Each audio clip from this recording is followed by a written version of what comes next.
So welcome back to DC Silver Age Storytime, and today's story comes from Action Comics number 296, published in January 1963, with story by Leo Dorfman and art by Jim Mooney. Dick, gasp, I'm so weak. Everything is going dark. Help me, help. I'm coming, Lena. This is incredible. The effects of that kryptonite on Lena Thorle, Lex Luthor's sister, prove that Supergirl's secret identity is Lena Thorle. Phantom Girl, Wonder Woman, Saturn Girl, Wonder Girl, and Black Canary. Yes, readers, you've all read of these feminine marvels time and again, but there is one superheroine who is closest to all our hearts, and that is Supergirl. Next to Superman, the Girl of Steel is our greatest protection. Yes, the one and only Supergirl is unique, but is she the one and only?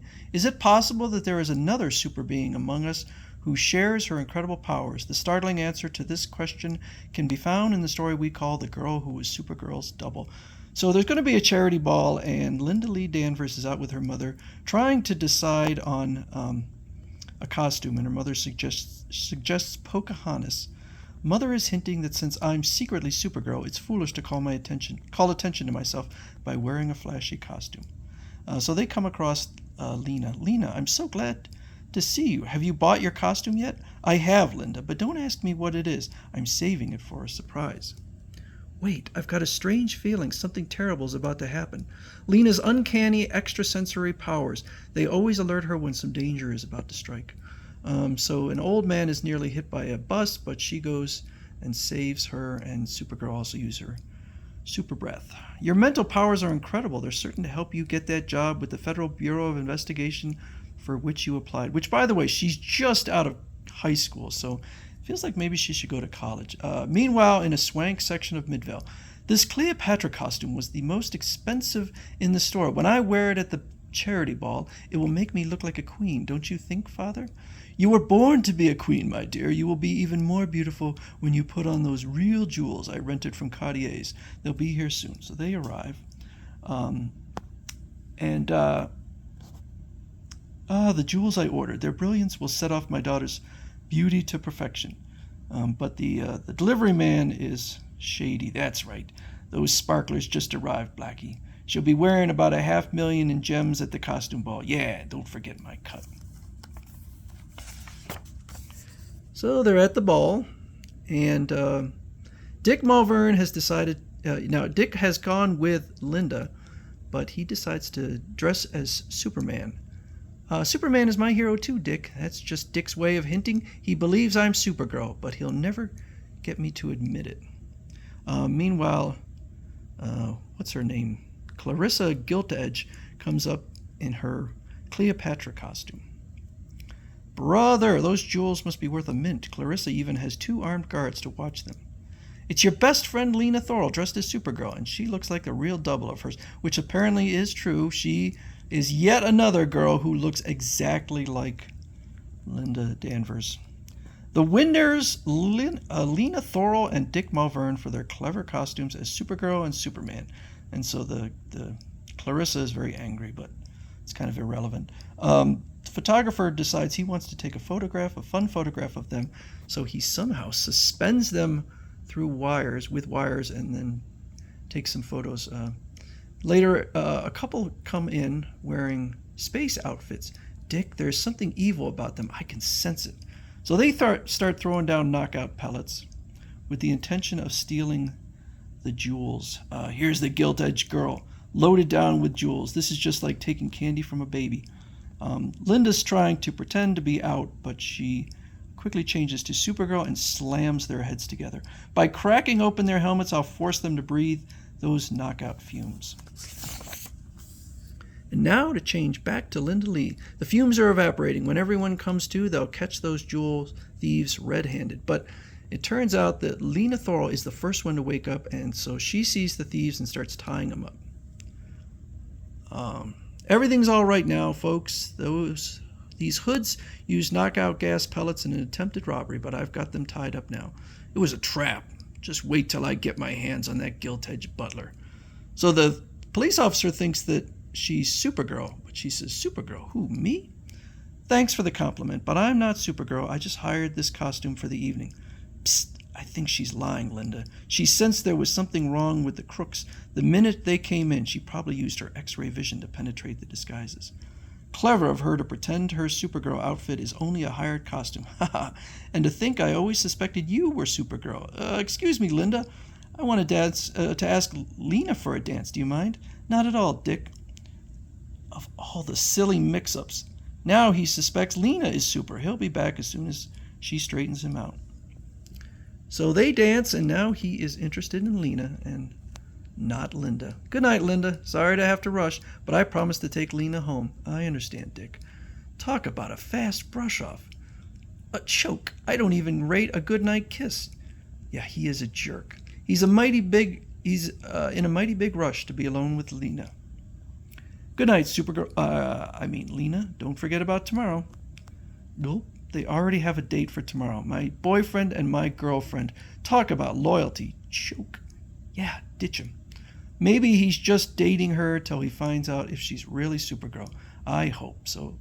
Later on, Dick is back at home and looking at his father's mineral collection when his father shows him that he has a piece of kryptonite that he plans on, at some point when he gets a chance, giving it to Superman or Supergirl for disposal. I'll take care of it, Dad.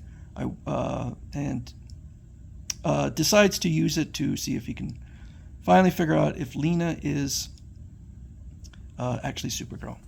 I'm preparing a fake explosion. As Supergirl, she'll have to come to my rescue. Then I'll have solid proof of her real identity.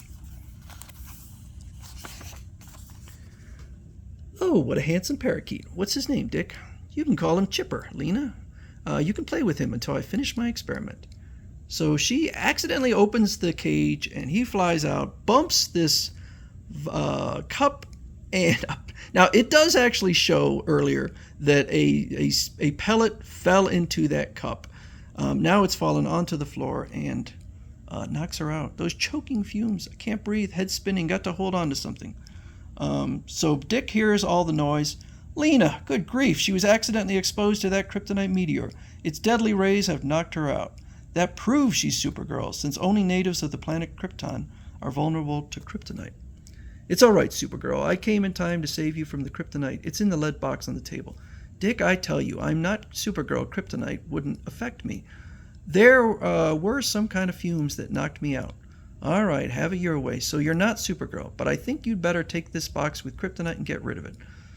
Okay, there's a couple problems here. First of all, how did all that smoke just completely disappear? And second of all, if she wants to prove him, just open the box and expose herself to kryptonite. She'll see Supergirl soon, all right. Probably the next time she looks into a mirror. It's just a matter of time now, till Lena admits her secret identity. I wonder how she's going to get rid of that kryptonite. So she sees Linda and offers to show her the kryptonite, and Linda says, no thanks, Lena. These names are too similar. Hi, Lena, I've got a couple of tickets to the Rod Kelly disc jockey show tonight. How about coming with me? Oh, I'd be glad to, Dick. 2 days ago, Dick would have invited me. Look at him cuddling with her. Gulp. As far as Dick Mulverne is concerned, I've ceased to exist. Yeah, ditch him. So the three of them are driving along with Linda in the back, and a plane starts to, it's crashing. And so Dick tries to get Lena to go save him, but she insists again that she's not Supergirl. But Linda uses her super breath to save the guy as he's parachuting. Lena, you were marvelous. You saved that pilot's life with your super breath. I could kiss you. What irony. I perform the super feat, and Lena reaps the reward. Linda, dear, isn't that your friend Lena Thorell dancing with Dick Mulverne? Dick seems to be so proud of her. Yes, mother. So she imagines explaining to Dick that Lena is Lex Luthor's little sister, but decides not to do it. No, I could never stoop so low as to tell Dick about Lena, and I won't reveal her own super identity to him either. I want him to love me for myself alone and not for my superpowers. We interrupt this program for a special bulletin. If Supergirl is listening, she's needed immediately at Metropolis Penitentiary. So she goes there, and Lex Luthor, what he wants to do is he managed to come up with a means of making diamonds after a previous escape. And it worked. He has a whole box of diamonds, and he wants to give Lena enough so that she can be financially secure. So I guess I don't know. He could just make more diamonds, but he's in prison right now. But he claims he'll escape soon anyway. Legally, those diamonds are mine, but I'll make a deal with you, Supergirl. I'll tell you where to find those gems. You can give them all to charity, provided you deliver just a handful of them to my sister Lena as a birthday gift. So she finds the diamonds, as he said, where he said they were, and she gives a handful to Lena from an unknown friend. An unknown friend? Thanks, Supergirl. I wonder who that friend could be. Use your ESP.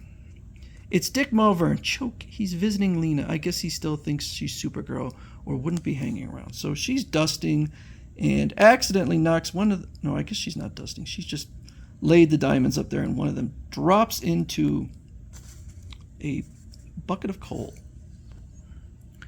Hi, Lena. I came here to pick up that interesting specimen you promised me from my father's mineral collection. Of course, Dick. I'll give it to you as soon as I take this diamond out of the coal scuttle.